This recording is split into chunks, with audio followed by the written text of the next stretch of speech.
Assalamualaikum warahmatullahi wabarakatuh. Di sini saya dari kelompok 8 dan teman-teman saya akan mempresentasikan yaitu user management. Pengertian user management. User management adalah proses pengelolaan akun pengguna dalam sebuah sistem atau aplikasi. Mulai dari pembuatan akun, pemberian hak akses, pengawasan aktivitas, hingga penonaktifkan atau penghapusan akun saat tidak digunakan lagi. Intinya dari ini seperti memastikan setiap pengguna. Yang pertama, bisa masuk ke sistem dengan identitasnya sendiri. Misal ya, usernya dan password. Hanya mengakses bagian yang diperbolehkan sesuai perannya. Misalnya, admin, karyawan, atau tamu.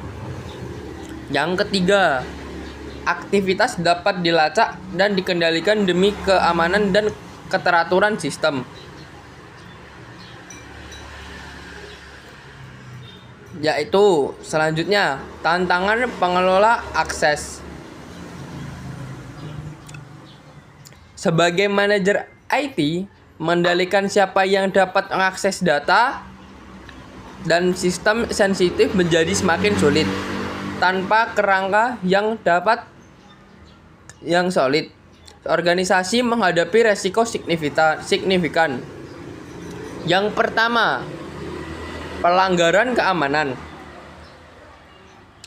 Akses yang tidak terkontrol membuka celah bagi ancaman internal dan eksternal. Yang kedua, kebocoran data. Izin yang berlebihan meningkatkan potensi penyalahgunaan data sensitif. Yang ketiga, masalah kepatuhan. Kesulitan memenuhi persyaratan regulasi seperti GDPR, HIPAA, atau PCI DSS. Yang keempat, inefisiensi operasional. Proses manual untuk memberikan dan mencabut akses memakan waktu dan rentan terhadap kesalahan. Baik, di sini saya akan membacakan fondasi kontrol. Apa itu manajemen akses pengguna atau WAM?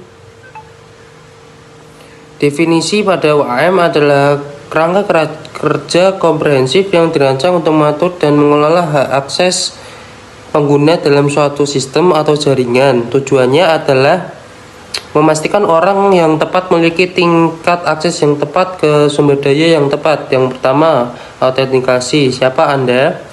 Verifikasi identitas pengguna atau kata sandi, biometrik MFA. Yang kedua itu otorisasi. Apa yang boleh Anda lakukan? Menentukan sumber daya yang dapat diakses dan tindakan yang diizinkan berdasarkan peran. Yang ketiga, manajemen izin. Pemberian izin spesifik atau baca tulis hapus pada sumber daya. Yang keempat, penyediaan dan pencabutan. Proses otomatis untuk membuat, mengubah dan menghapus akun pengguna sering siklus hidup karyawan. Yang terakhir, audit dan kepatuhan. Pencatatan aktivitas pengguna untuk melacak anomali dan memastikan kepatuhan. Next. Manfaat strategis dari manajemen akses yang efektif. Implementasi WAM yang solid memberikan keuntungan nyata bagi keamanan dan operasional organisasi. Yang pertama itu peningkatan keamanan. Yaitu yang poin pertama itu membatasi akses hanya kepada mereka yang benar-benar membutuhkan atau prinsip hak istimewa terkecil. Yang kedua itu mencegah pengguna tidak sah, peretas atau orang dalam yang berniat jahat membahayakan data. Yang ketiga itu efisiensi operasional. Poin pertama itu menyederhanakan proses onboarding dan offboarding karyawan. Yang poin ketiga itu mengurangi beban administratif pada tim TI melalui manajemen terpusat. Yang ketiga itu memastikan karyawan dapat langsung produktif dengan akses yang tepat. Yang terakhir itu jaminan kepatuhan.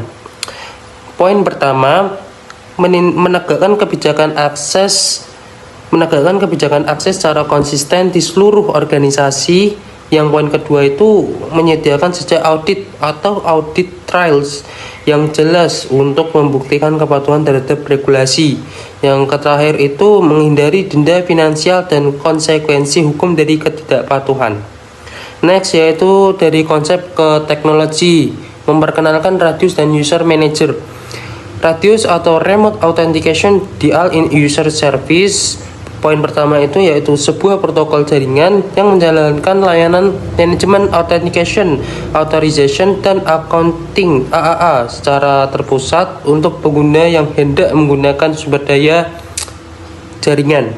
Poin kedua itu bertindak sebagai server pusat untuk memvalidasi kredensial pengguna dari berbagai perangkat jaringan atau klien Radius, yaitu yang selanjutnya Microtik User Manager.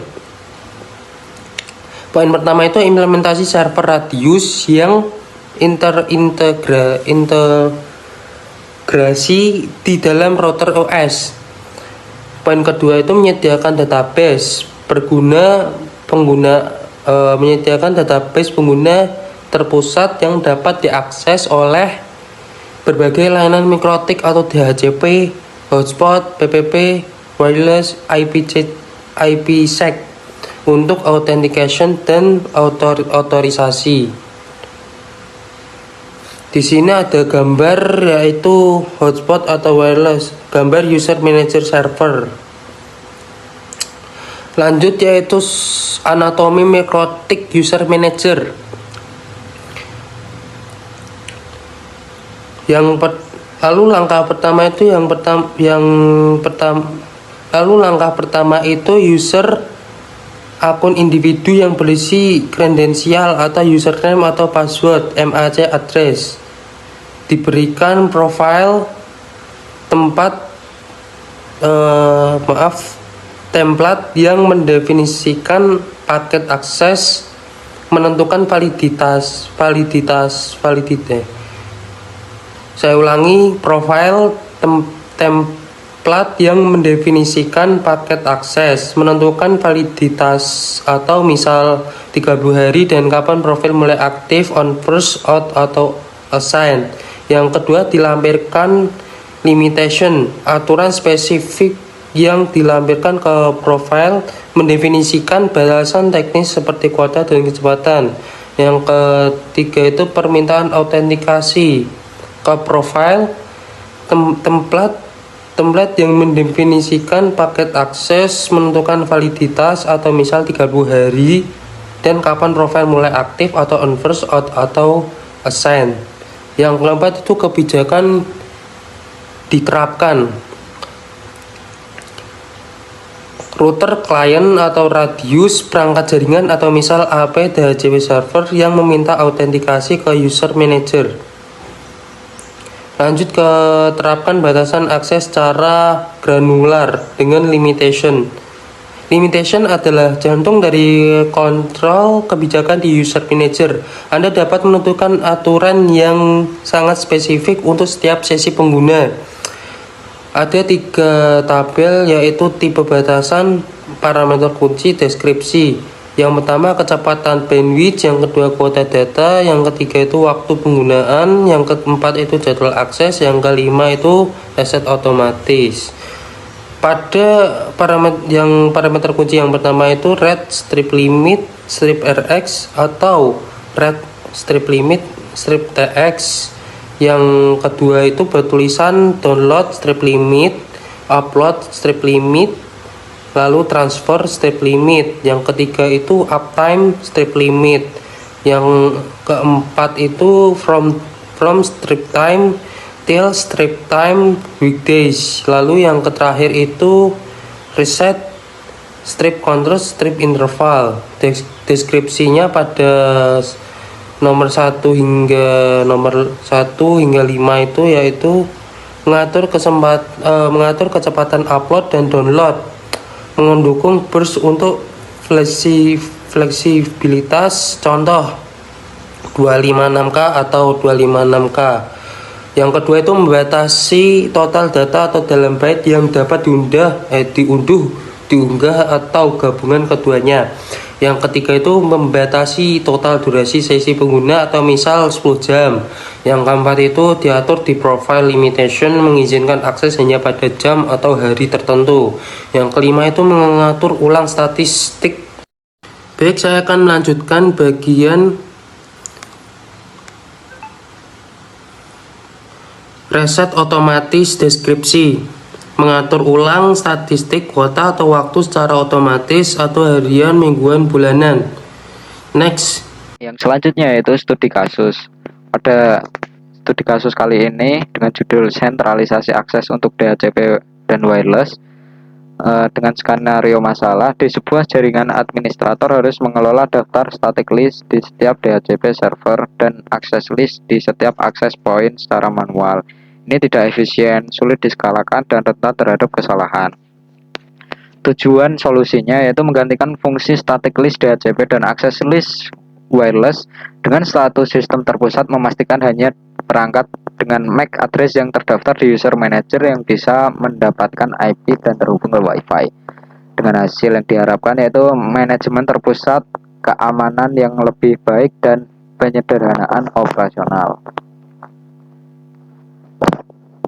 Yang selanjutnya itu topologi jaringan implementasinya. Internet terhubung ke router utama yang menjalankan service user manager yang melakukan kegiatan radius komunikasi dengan router edge atau client radius yang menjalankan DHCP server dan wireless AP untuk melakukan autentikasi ke router utama, yang nantinya klien itu terhubung ke router edge dan mendapatkan internet.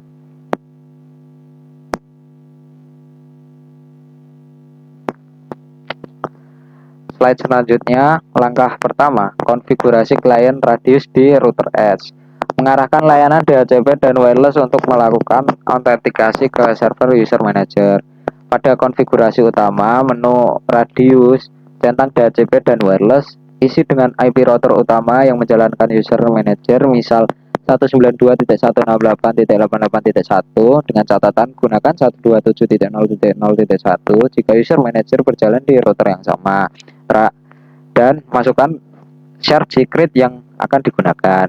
Pada penyesuaian layanan DHCP server, masuk ke IP, lalu DHCP servers, buka properti server dan centang use radius. Pada menu wireless, masuk ke wireless security profile, buat profile baru, dan pada tab radius centang MAC authentication. Langkah kedua, konfigurasi server di web user manager. Menyiapkan user manager untuk menerima permintaan dari klien radius dan mendefinisikan aturan akses.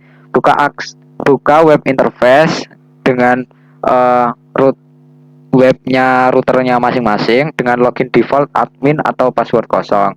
Apa yang dilakukan? Yang pertama, tambahkan router atau masuk ke menu router, terus add, masukkan nama dengan kriteria nama untuk router edge, terus IP dengan kriteria IP dari router edge, terus share secret, masukkan share secret yang sama dengan konfigurasi pada langkah 1. Kedua itu buat limitasi, masuk ke menu limitasi, terus add, terus tambahkan nama limitasinya, misal limit 256 kbps.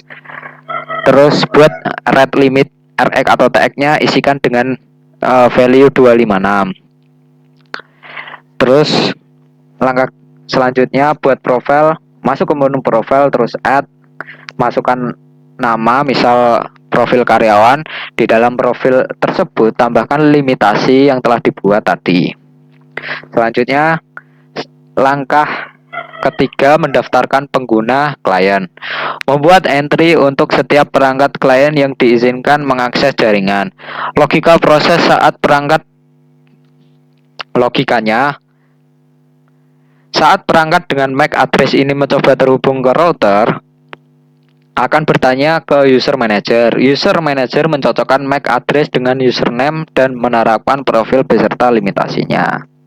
Slide selanjutnya, hasil akhir yang diharapkan, yaitu kontrol bandwidth dinamis dan terpusat. Ketika klien DHCP atau wireless dengan MAC address yang terdaftar berhasil terhubung, router OS secara otomatis akan membuat sebuah dynamic simple queue untuk klien tersebut. Pada gambar kiri yaitu proses pembuatan sesi aktif di user manager. Ketika sudah aktif menghasilkan queue otomatis di router OS yang beserta limitasi-limitasinya.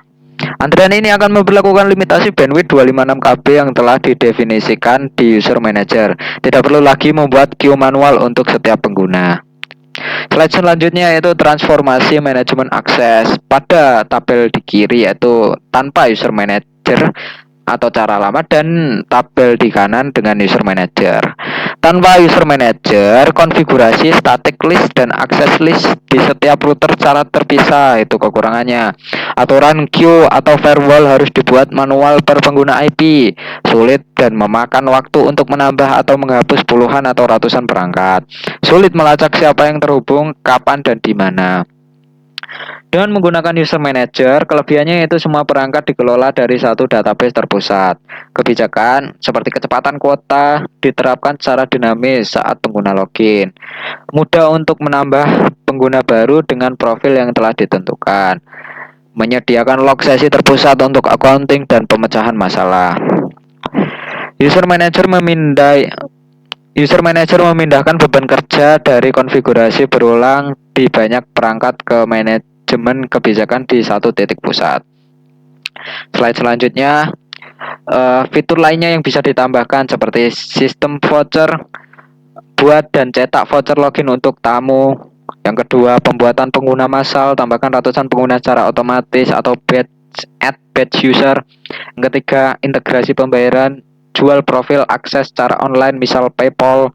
Yang keempat, pelaporan penggunaan, laporan terperinci penggunaan data dan waktu untuk analisis atau penagihan.